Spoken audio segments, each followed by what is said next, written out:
नमस्कार दोस्तों, भैया जी टीवी के इस अंक में आप सभी का बहुत बहुत स्वागत है। दोस्तों, गीता भगवान कृष्ण की कही गई गीता हर हिंदू सनातनी के लिए बहुत ही महत्वपूर्ण स्थान है। हर व्यक्ति को गीता के अध्यायों का अध्ययन करना चाहिए और अपने जीवन में उसे आत्मसात करना चाहिए। दोस्तों, इसी क्रम में आज हम गीता के अध्याय 2 कुछ महत्वपूर्ण श्लोकों की विधिवत व्याख्या करेंगे। ऐसी व्याख्या आपने पहले कभी नहीं सुनी होगी। ये मेरे अपने अनुभव और शोध पर आधारित है। दोस्तों, ये वीडियो बहुत ही महत्वपूर्ण है, तो अगर आप चैनल पे नए हैं तो प्लीज इसे सब्सक्राइब करिए। चलिए शुरू करते हैं। दोस्तों, अध्याय 2 का 47वां श्लोक जो कि बहुत ही फेमस हुआ और बहुत लोग इसे फॉलो करते हैं। श्लोक कुछ इस प्रकार है। कर्मण्येवाधिकारस्ते मा फलेषु कदाचन माँ कर्म फल हेतु कुर्मा ते संगोस्ता कर्मणि। अर्थात हे अर्जुन, तुम्हें अपना कर्म कर्तव्य करने का अधिकार है, किंतु कर्म के फलों के तुम अधिकारी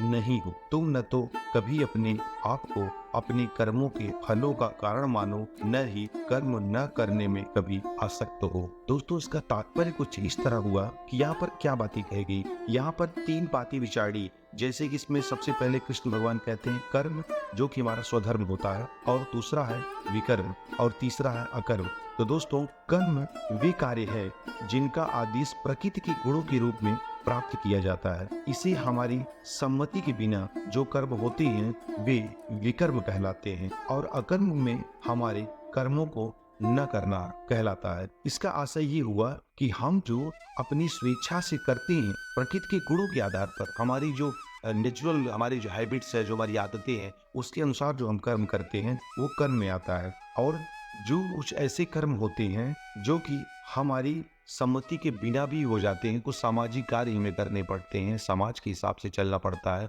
वे विकर्म में आते हैं। और कुछ ऐसे भी कर्म हैं, उनको भी एक नई श्रेणी में भगवान कृष्ण बताते हैं कि हमने वो काम किया ही नहीं, हमें करना चाहिए था, या जो भी है, इस तरह से चीजें हैं कि हम वो कर सकते थे या हमें वो करना चाहिए था और हमने किया नहीं। हो सकता है वो जरूरी हो या न जरूरी हो, जैसा भी हो, तो वो अकर्म की श्रेणी में रखा गया है। यहाँ पर भगवान ने अर्जुन को ये उपदेश दिया कि वह निष्क्रिय न हो, अपितु फल के प्रति आसक्त हुए बिना अपना कर्म करे। कि मतलब फलों के प्रति हमारी आसक्ति न हो, हमें सिर्फ मन लगा के अपना 100% देना है, अपना पूर्ण देना है, ताकि उस फल को हम प्राप्त कर सके, लेकिन उसमें सकाम भावना न हो। इस बात का जोर हमारे वेदों से लेकर तमाम पुराणों में भी किया गया है कि सकाम कर्म न हो, निष्काम कर्म करो, क्योंकि कर्म का फल देने वाला तो प्रकृति है, यानी ईश्वर है। हम जमीन में बीज बोते हैं, उसमें हम पानी देते हैं, उसमें हवा लगती है, प्रकाश लगता है, उसमें खाद्य पदार्थ डालते हैं, इससे वो पौधा बड़ा होता है, उसमें फल आएगा, फूल लगेंगे।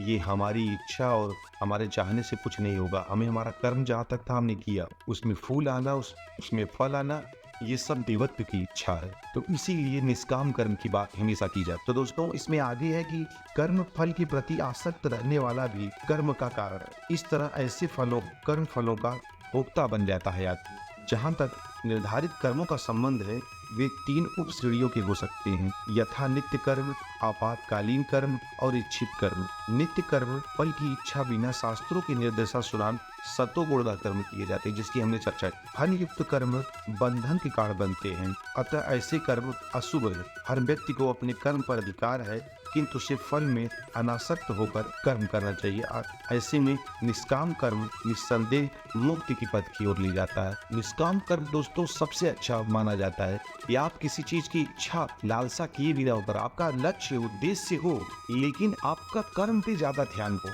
हमेशा दोस्तों, ये कर्मणे वाधिकारस्य मा फलेषु कदाचन, ये लाइन तो बहुत फेमस हुई, लेकिन इसके ज्ञान को पूरी तरह लोग समझे नहीं, क्योंकि इसमें कृष्ण क्या कह रहे हैं वो चीज यहाँ पर मैं दर्शाने की कोशिश कर रहा हूँ। यहाँ पर भगवान कहते हैं कि अर्जुन को फलाशक्ति रहित होकर कर्म रूप में शुद्ध कर्म करने की आज्ञा दी जा रही है, और जो अकर्म है वो पापमय है। अतः कर्तव्य के रूप में युद्ध करना ही अर्जुन के लिए मुक्ति का एकमात्र कल्याणकारी मार्ग है। अर्जुन को वहां पर उसका कर्म इतना ही था, वो युद्ध करे, न्याय के लिए, धर्म की स्थापना के लिए, सत्य के लिए वो सिर्फ युद्ध करे। क्योंकि जो उधर दूसरी तरफ जो सेना है वे अधर्मी है, वे पापी हैं, वे असत्य पर खड़े हैं, तो उनसे लड़ना ही उस समय अर्जुन का फर्ज बन जाता है और कर्तव्य बन जाता है। आजकल की कलयुग के हालात में हमारे लिए भी वही इम्पोर्टेंट रखता है। तो दोस्तों, ये रही इस महान श्लोक की संपूर्ण व्याख्या। आशा करते हैं कि वीडियो आपको पसंद आया होगा। हमें कमेंट करके जरूर बताइए। तब तक के लिए धन्यवाद। जय हिंद, जय भारत, जय श्री कृष्ण।